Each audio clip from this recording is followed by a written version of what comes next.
Hello everyone, स्वागत है पीके classes math channel में आपका। आज हम पढ़ेंगे 10th क्लास की मैथ, जिसकी पहली प्रश्नावली का नाम है वास्तविक संख्या। वास्तविक संख्या किसे कहते हैं? ऐसी संख्याएं जो परमेय तथा अपरमेय दोनों संख्याओं का संग्रह होती है, इसे कहते हैं ऐसी संख्याएं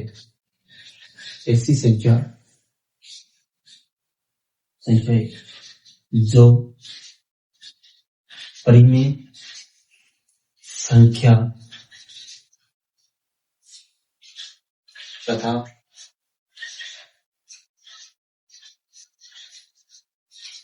अपरिमेय संख्या का संग्रह होती है, उसे वास्तविक संख्या कहते हैं। जैसे बहुत सारे एग्जाम्पल होते हैं। 2/3 एक परिमेय वास्तविक संख्या है, √2 भी एक वास्तविक संख्या है, √3 भी एक वास्तविक संख्या है, 5 भी एक वास्तविक संख्या। मतलब जितनी भी परिमेय और अपरिमेय संख्या होती है वो सारी क्या होती है? वास्तविक संख्या होती है। अब वास्तविक संख्या दो प्रकार की होती है। वास्तविक संख्या दो प्रकार की होती है। पहली तो होती है परिमेय संख्या। क्या होती है? परिमेय संख्या। और दूसरी होती है अपरिमेय संख्या। अपरिमेय संख्या। तो परिमेय संख्या किसे कहते हैं? ऐसी संख्या है जिसे p/q के रूप में लिख सकते हैं, परिमेय संख्या। और अपरिमेय संख्या किसे कहते हैं? जिसे p/q के रूप में नहीं लिख सकते हैं, जिसे अपरिमेय संख्या कहते हैं। परिमेय संख्या जिसे p/q के रूप में लिख सकते हैं, और अपरिमेय संख्या जिसे p/q के रूप में नहीं लिख सकते हैं, उसे क्या कहते हैं? अपरिमेय संख्या कहते हैं। जहां p और q है, दोनों क्या है? पूर्णांक है। क्या है? पूर्णांक। और q का मान क्या नहीं होना चाहिए? 0 के बराबर नहीं होना चाहिए। अगर q का मान 0 के बराबर हो गया तो इसका मान हो जाएगा अनंत। और अनंत जो होती है वो एक अपरिमेय संख्या होती है। जिसका मान अनंत आता है वो एक अपरिमेय संख्या होती है।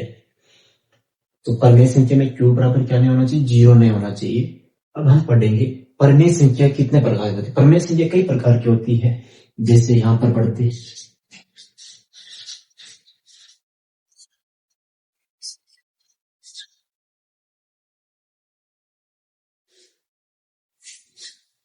एक होती है प्राकृत संख्या, दूसरी होती है पूर्ण संख्या, और तीसरी होती है पूर्णांक। प्राकृत संख्या किसे कहते हैं? प्राकृत संख्या वे संख्याएं जो 1 से लेकर अनंत तक चलती है, उसे क्या कहते हैं? प्राकृत संख्या कहते हैं। और वे संख्याएं जो 0 से लेकर अनंत तक चलती है, उसे क्या कहते हैं? पूर्ण संख्या कहते हैं। और पूर्णांक किसे कहते हैं? जिसमें 0 तो होता ही है, लेकिन प्लस माइनस 1 से लेके प्लस माइनस 2, मतलब ऐसे अनंत तक चलती है।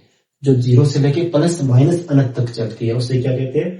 पूर्णांक कहते हैं। फिर आगे हम पढ़ते हैं,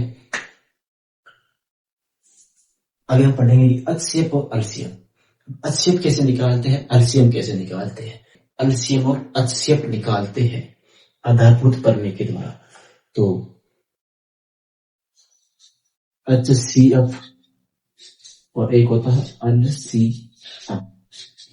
अक्षयप कैसे निकालते हैं? हम इनको एग्जाम्पल लेके पढ़ते हैं। ठीक है, एग्जाम्पल लेते हैं। जैसे हम 6 और 20 का LCM और अक्षयप निकालता हूं, तो 6 और 20 का निकालेंगे। उससे पहले आपको निकालना है 6 और 20 के अभाज्य गुणनखंड। तो 6 के अभाज्य गुणनखंड क्या होते हैं और 20 के, तो 6 के अभाज्य गुणनखंड निकालते हैं। 6 में सबसे छोटी संख्या अभाज्य संख्या क्या होती है? जिसमें खुद का ही भाग जो 1 होती है, 2, 3, 5, 7, इस प्रकार की, मतलब कौन सी होती है? जो अभाज्य संख्या होती है जिसमें स्वयं का ही भाग जाता हो।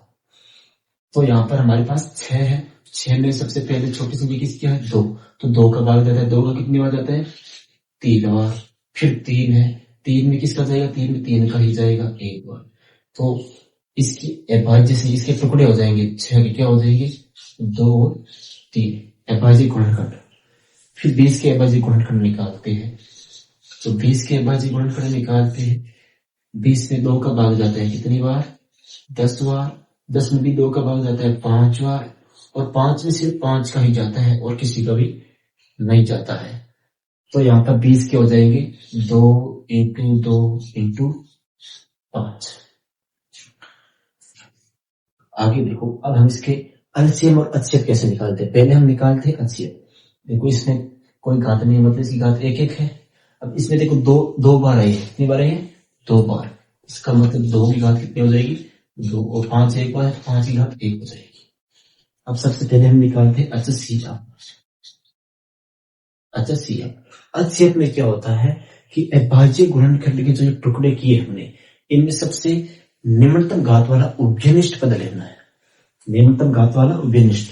उभयनिष्ठ का मतलब क्या होता है, उभयनिष्ठ का मतलब होता है कि जो दोनों में समान आए। अब इन दोनों में देखो 3 इसमें आया लेकिन इसमें नहीं आया है, 5 इसमें आया लेकिन इसमें नहीं आया है, लेकिन 2 एक ऐसा है जो इसमें भी आया और इसमें भी आया है। अब 2 आपको लेना है, लेकिन आपको कौन सा लेना है सबसे कम घात वाला, न्यूनतम घात वाला पद लेना है। तो इन दोनों में न्यूनतम घात कौन सी है 1, तो 2 की घात 1, और 2 की घात 1 का मान होता है 2। तो ये आ जाएगा आपका एचसीएफ। अब हम निकालते हैं एलसीएम।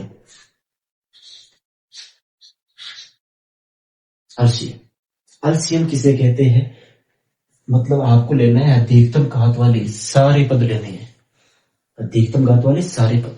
अब देखो सबसे पहले 2, इन दोनों में ये सबसे ज्यादा घात वाला कौन सा है 2 की घात 2 इंटू, फिर 3 भी लेना है, सारे पद लेने हैं। अधिकतम घात 1 ही पद है 3, तो 3 आ जाएगा। सीधा इसको 3 भी लिख सकते हैं, 1 लगाने की कोई जरूरत नहीं है। 5 है तो 5 आ जाएगा, और कोई पद नहीं है। अब यहाँ पर ये देखो, अब इन दोनों में आपको वो लेना है 2 में जो अधिकतम घात वाला है। एचसीएफ में तो आपको कम घात वाला लेना है, और एलसीएम में अधिकतम घात वाला। तो 2 की घात 4, 2 की घात 4 का मान होता है 2 की घात 2 का मान होता है 4 इंटू 3 को 5 से गुणा करेंगे तो 15 आ जाएगा, और 15 को हम 4 से गुणा करेंगे 15×60, ये इसका आ जाएगा। इस प्रकार हम एलसीएम और एचसीएफ निकाल सकते हैं। आगे का चैप्टर हम अगले वीडियो में, नेक्स्ट वीडियो में मिलते हैं। अभी के लिए इतना, ज्यादा वीडियो लंबी हो जाएगी।